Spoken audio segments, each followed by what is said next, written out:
Hello everyone, this is Darius from the Shotcaller, joined here by Marty Strenczewilk. Is that the correct way to pronounce it? No? I don't know, are you Polish? Because if you're Polish, then I'll say yes. Because I once went to Poland and they pronounced it and I was like, what? And they said it again. I was like, that sounds like the right way to do it. It's just Strenczewilk. Okay. It's very Americanized, very, very Americanized. Right, okay, so the good news is that I'm like 1/16 Polish, so I will take that one. You're and right. we'll go with that I'm one. Polish, but I'm American Polish, so it's a very different thing. Right, and so. I'm like German Polish, so that's kind of how it goes. Closer geographically. True. So you're the CEO of Splyce, of course, in case people didn't know. You guys are currently preparing for the World's Gauntlet to qualify, of course. Yeah. Preparation is going well, I would assume. Yeah, I mean, I'm not, nor do I pretend ever to be an expert at League of Legends. I play against bots. I openly admit that. It's less stressful that way. No, I think that overall things are going well. You have to recover from a loss like we had, obviously. So it's nice to have some time because I often say, like, a 3-0, you get past it. You're like, well, that's, as people like to say, blows, right? And you move past it, whatever.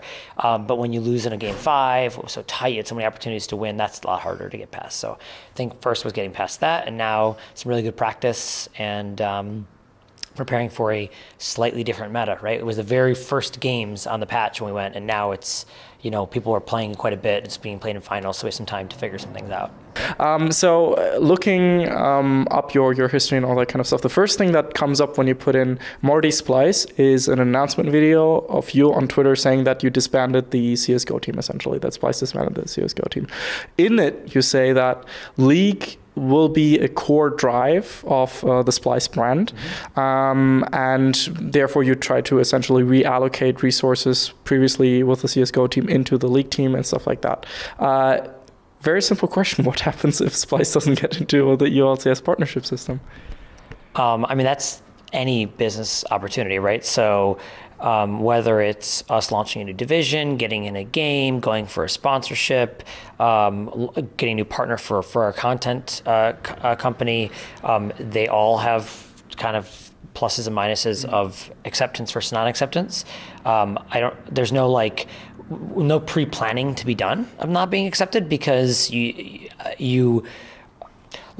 our business doesn't have to change ahead of time, I guess I'd say, right? Like, we're not, like it's a big deal, right? League is our flagship franchise. We've always said that. It has been since the very, very early days. And it is what defines a lot of our brand. It's where most of our resources go. But we're going forward with the plan of obviously being accepted. If we don't, we'll readjust the time. And it's weird because I know I've heard many people be asked this question before. People asked after they didn't get accepted in NA, et cetera. There isn't a good answer, right? It's no different than, a construction company who has a massive contract that would be huge for their business, and then they don't get the contract, right? What do? You figure out another opportunity. You restructure the way you run your business. Like, part of being a CEO is every day I take in inputs from everywhere, from social media, from news, from my staff, from business metrics, and then adjust our plans based on that. So some of those are small adjustments, some are massive adjustments, right? So like leaving CSGO, you mentioned, that's a massive adjustment. Some might be like underperformance of a piece of content we did or something like that. So, and everywhere in between. So the adjustments would happen if that time came. So. Okay, fair enough. Now, that said, from a European perspective, in recent history, or like just even from a global League fan perspective, there have been quite a few scandals. None of all of them affect the game itself, but for example, Riot openly saying, hey, we want to look at sometimes cutting costs, for example, not sending casters over to Worlds this year. Is that worrying from a team owner's perspective? So here's, I'll answer I won't answer your question, but instead I'll take a bit of different route. Okay. I think that the idea is that everyone takes everything out of context in general. Okay. So Riot makes a change. I haven't talked to them about it. It's like I have some inside information on their motivations, but I also do know that nobody really runs a sustainable esports business yet. We're not there yet, right? And that includes publishers. Like, I think people just go, oh, they're publishers, they make billions of dollars. Cool, but they make that on the game, right? And so if esports is going to be a part of their business portfolio, you have to make a business case for it. It's part of making a business. I am a massive fan first of esports, but I have run a business, so I have the awareness of like, hey, as much as I love this thing that I do, it's a business. And I think the best example for us was Hearthstone, right? Like everyone knows I talk about all the time. I play a lot of Hearthstone, love the game. But when we got out of it, it was like really tough for me as a fan, because I still watch Hearthstone pretty much every day. But it didn't have a business case for us, right? It didn't fit what we could do forward to the business strategy. And so going back to your thought about Riot, like they're a business too. So when I don't know whether it's a good decision or a bad decision, I can say as a fan what my opinion is. I'll say it honestly after it happens, because I don't know that I have a good idea of what it'll be like, because I've never seen it like that before. Maybe it'll suck, maybe it'll be amazing, maybe we won't even notice. Maybe none of us would ever notice if no one told us, right? And he just would have been like the same. I don't know. But I can say I understand from a Riot perspective that we all trying to get sustainable businesses. And we've been going for 3.5 years or so.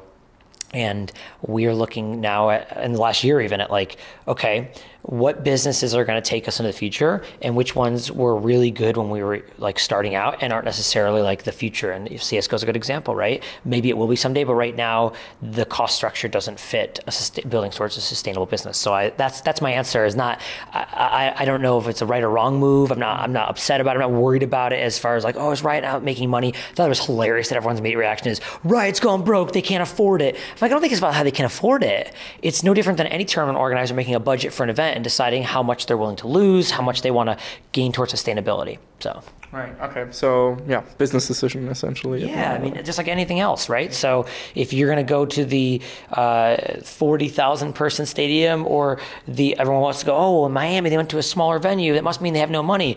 Or it could mean they tried something different because esports is new and we're still trying to figure out, like, does everything have to always be in a 20,000 person venue? Is it cooler to do intimate stuff? I personally love sometimes going to the events that are like 1,000 people, There's something really cool about that.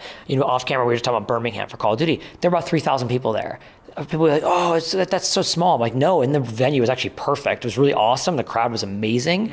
And 3,000 was right for that event. It doesn't always have to be 10, 15, 20,000 people. So maybe I'm completely wrong. And they're actually like no money and they're terrible shape. I doubt it. Like, let's be clear here. I don't think so. Let's be reasonable. That's a sentence that has been said about Reddit and Twitter a lot of time. But we all know that, right? Yeah. Very reasonable. So 100%, all the time, always. Same with me. Like when I write a comment, always 100% reasonable. I've never said anything unreasonable ever, and the CEOs have, of course, never either. No, I don't ever edit my tweets for unreasonableness. So.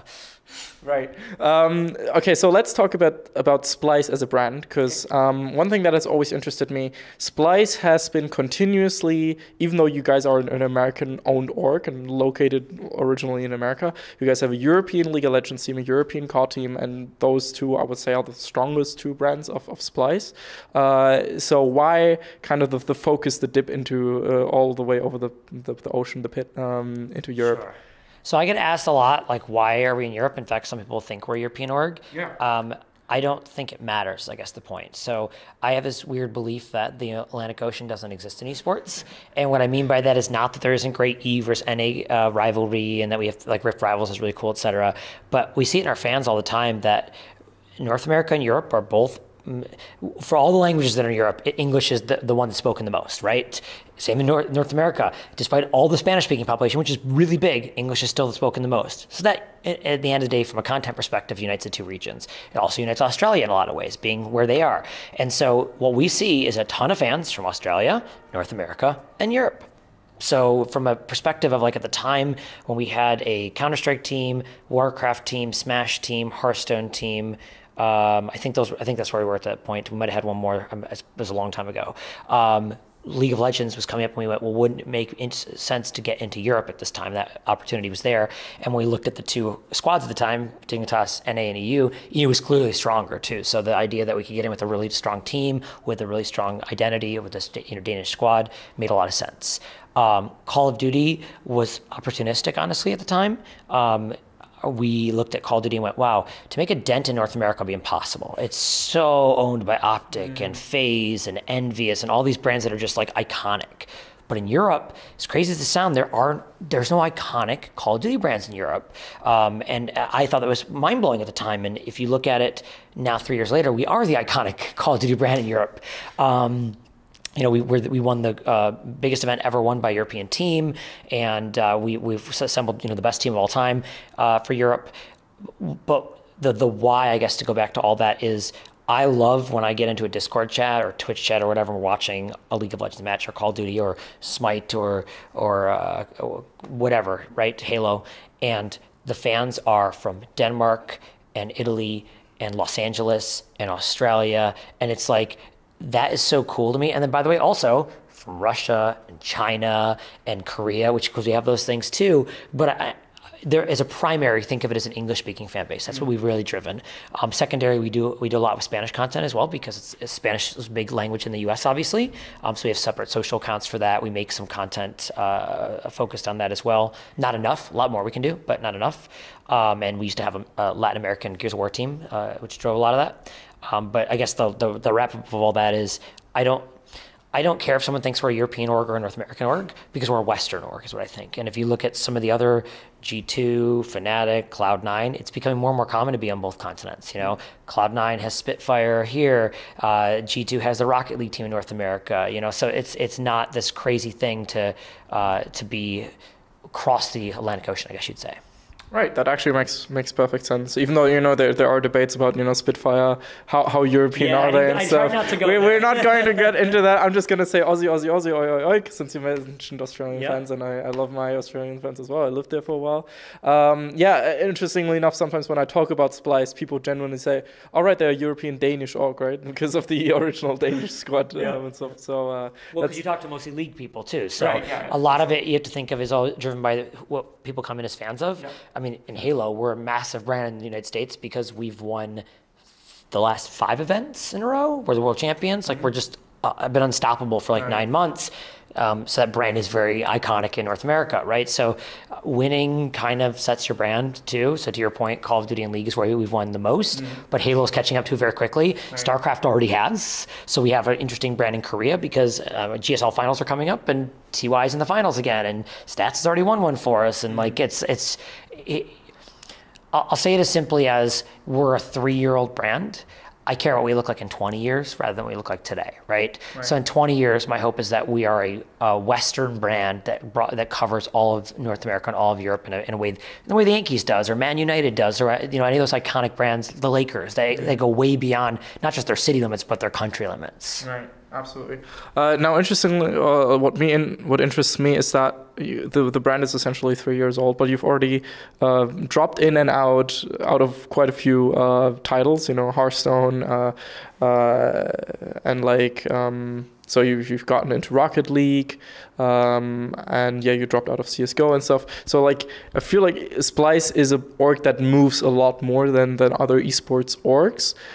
Do you think there's any specific reason for that? Is it like, are you guys maybe a bit more short term when it comes to certain titles, or do you just like are more willing to try things out rather than other orgs, for example? It's definitely the latter. Okay. So we actually will take what we call an R&D approach sometimes. Gears of War was an R&D thing for us. It didn't last.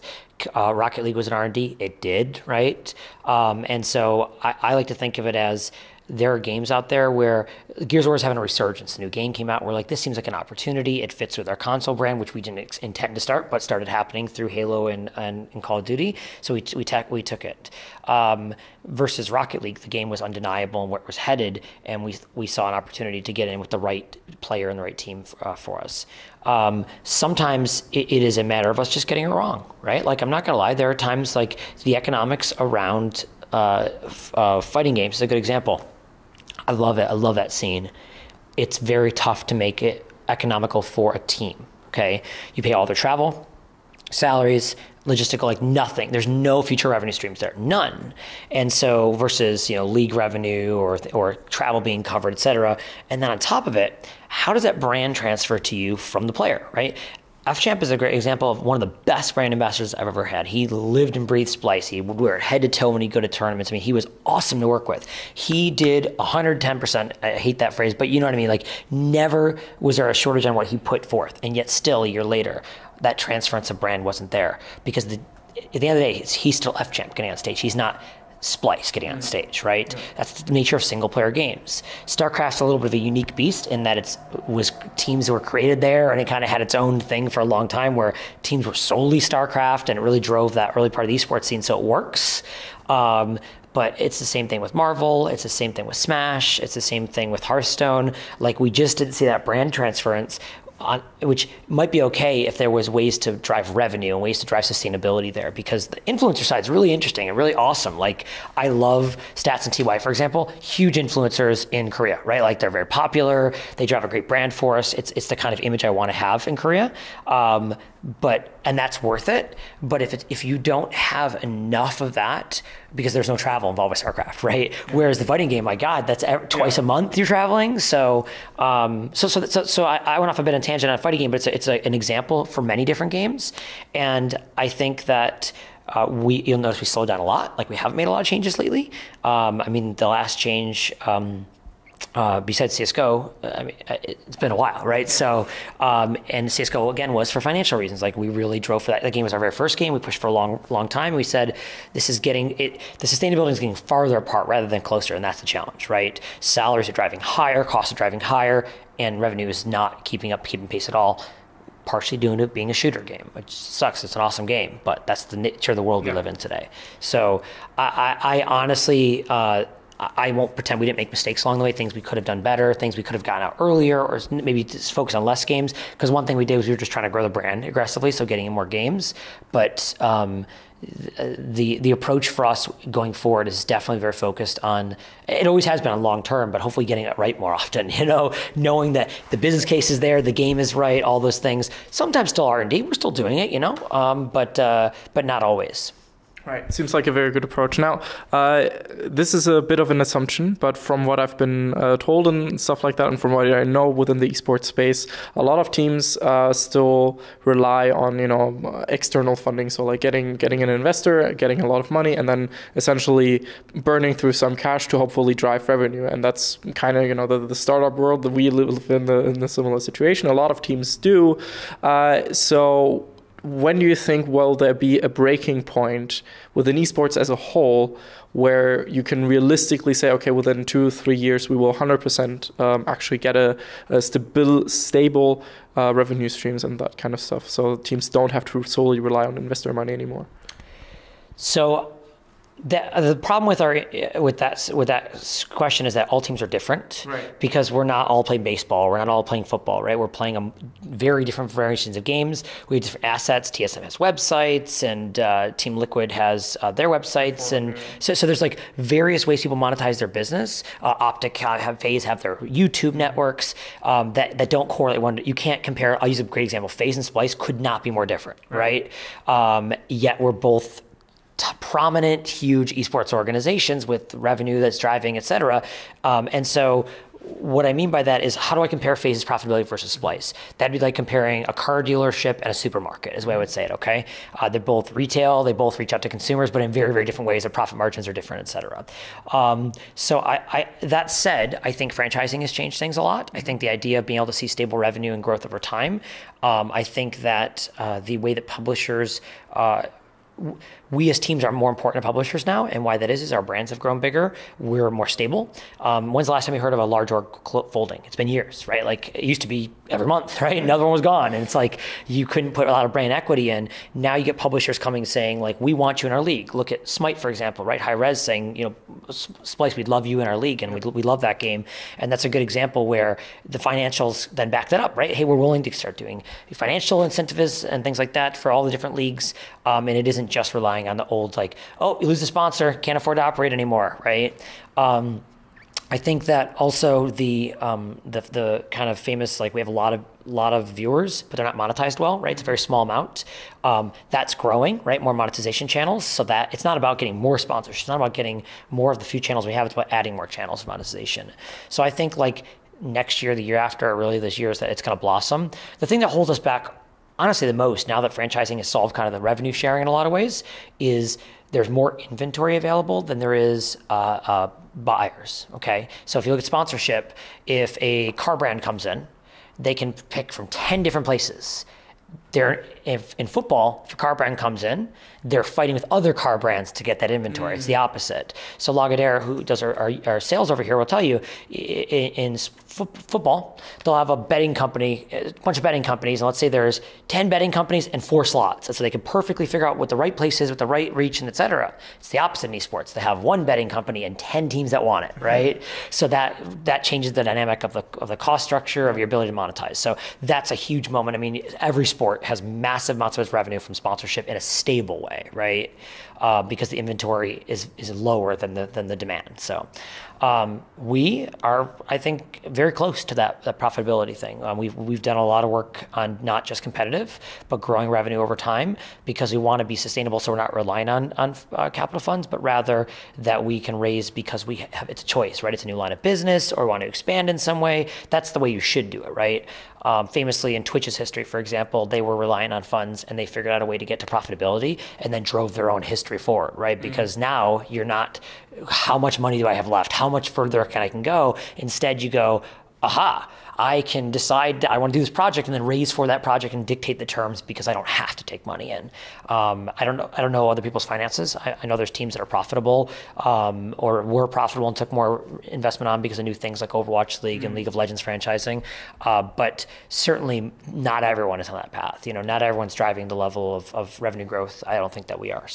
So let's talk a bit about the history of Splyce right from the beginning. So you guys used to be Follow Esports, used to be a website, used to essentially be similar thing to us in a way, doing articles and providing an overview of all the esports events and that kind of stuff, if I recall correctly, right? Sort of. So the articles, certainly our main value proposition was we were the TV guide of esports. So you could come and find any event, no matter how small or how big. It could be a $250 cup, like the Kung Fu Cup or things like that. I don't know if that's the exact prize money to name, but that is a real cup, all the way up to the major, right? And the idea is you would know where it was, what time, what prize money, what channels to watch it on. Sometimes there's a million channels.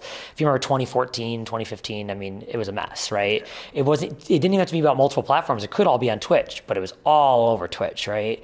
And obviously it's not as hard today. Like, things are a little more stabilized and more structured and easy to find. It's still not great when you get into the smaller stuff, unless you know where to look, in games like StarCraft, Smash, things like that. But we started that route to something I wanted, honestly. Like, I was a big Hearthstone fan. I could never find Hearthstone tournaments. I was like, well, I want to make a place where I know where Hearthstone tournaments are coming up. So I made this website. And then we had articles as kind of a way to add another feature to the site. So we had a ton of people writing for us before they were writing anywhere else, like EG and Control, Thorin, Lurpus, Red Eye, it was so many. I'm just like Astuccio, Puppet, a whole list of people. Lots of well-known names. Yeah, exactly. Like, a lot of people before they went on to places like Dot and to what is now On Gamers. Yeah, before this is post On Gamers, pre a lot of the more current sites like VP and VSP or whatever they are, etc. So competition, don't visit them. Oh, sorry. Why did you decide to actually get into esports in terms of creating an own team? That's a huge step. Yeah, no. So it was a pivot that happened on accident, honestly. So we have an interesting story. So in January of 2015, we were getting ready to launch our product, and we decided to go and see if there was an incubator, because I'd worked with incubators before in esports with another company that I was working with. So there's got to be one locally where our company is to help us look at this thing. We didn't know it was even a really business, but we went and talked. And they said, hey, this is really cool. You're working on this. We think you should enter our business plan competition. And we're like, look, we don't even know if this is really a business yet. We're not sure what we're doing. It's a side project. From my college roommate and myself. And they're like, look, we'll pay your entry fee. You'll learn a bunch because you go through these classes that teach you how to build a business. I said, okay, that's fine. So I recruited my wife, because she's worked in business a long time, to join me on this. And we entered, and we did the classes and built out a business plan and a business map and all these things you needed to figure it out. And then we got moved on to the next stage of the competition. We're like, we just came for the classes. And then we pitched and we won. And they gave us a check for $25,000. There's still a photo of me like this holding a giant check over my head. So it's a really cool photo from early days. This was April 2015.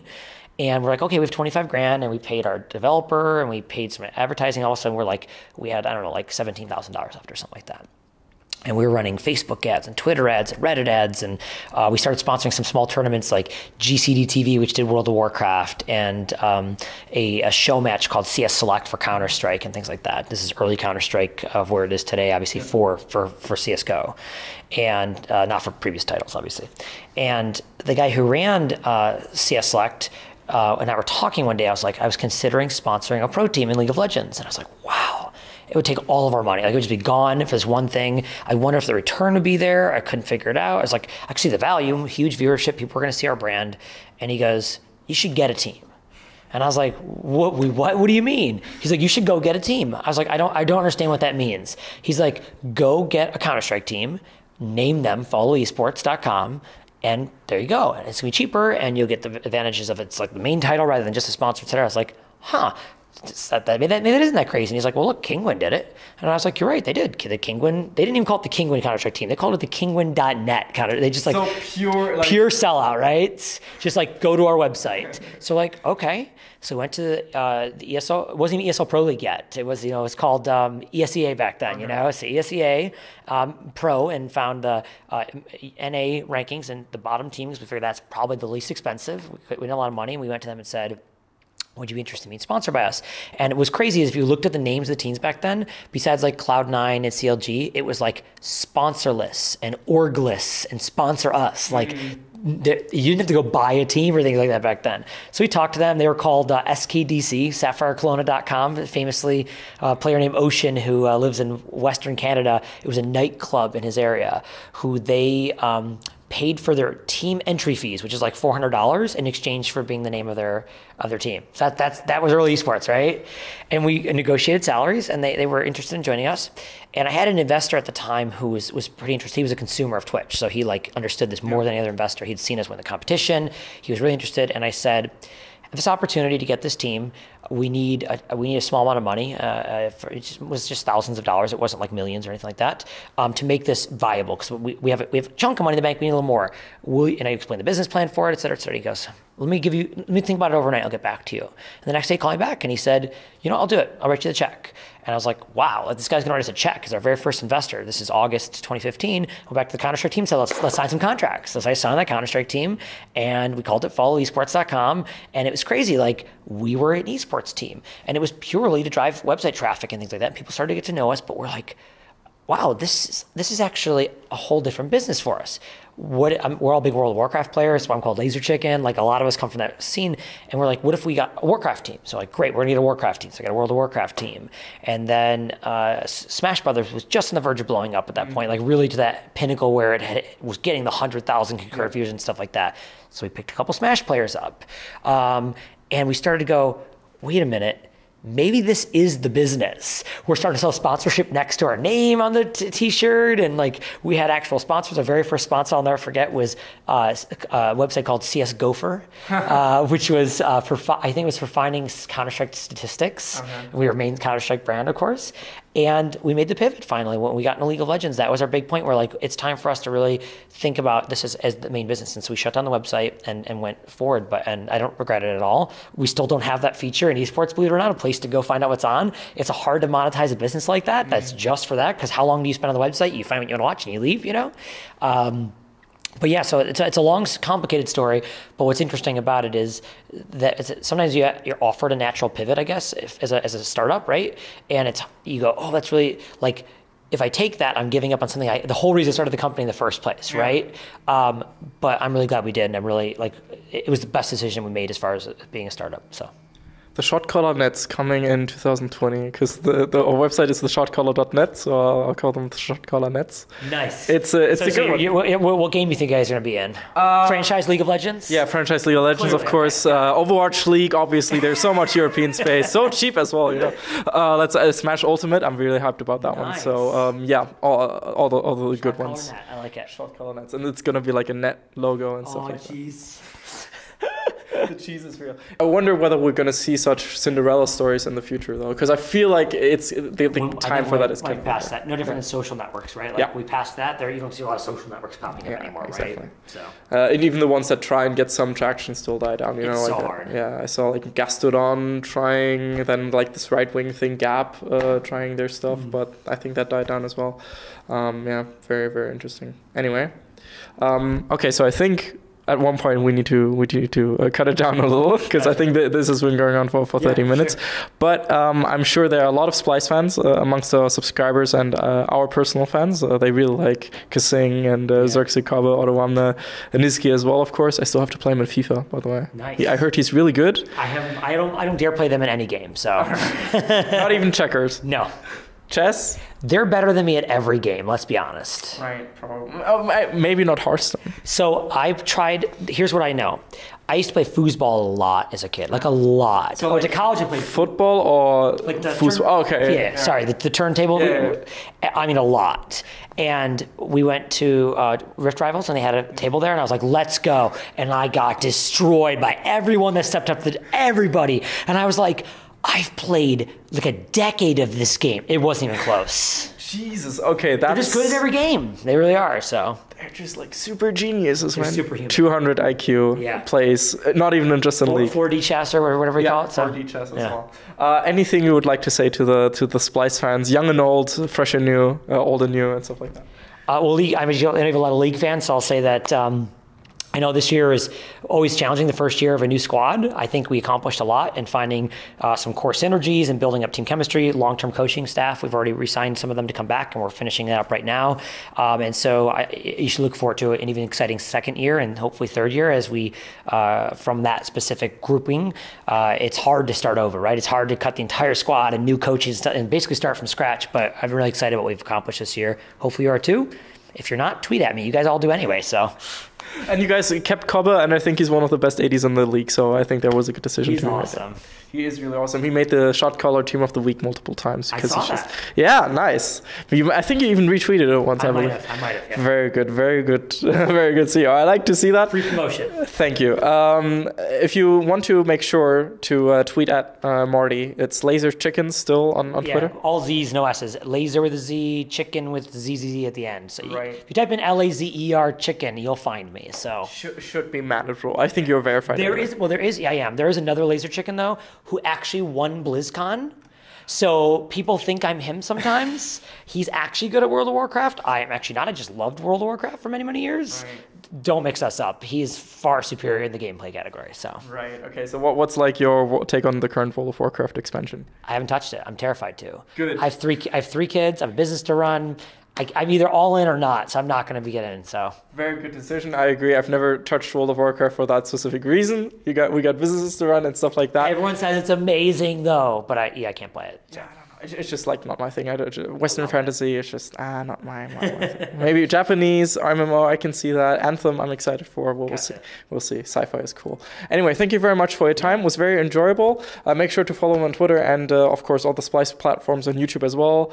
All at Splyces pretty much everywhere. So it's very simple, you know. Hashtag on the hunt on Twitter. Yeah. Remember that one. And thank you guys very much for watching. And we'll see how Splyce does in the Gauntlet run. See you guys next time. Bye-bye. Hey everyone, this is Darius from the Shotcaller, and I hope you just enjoyed that video. This is a generic end card, of course, so make sure to click here for a different interview, or here for a different interview, or about here to subscribe to the Shotcaller. We very much appreciate your support, and see you guys next time. Bye-bye.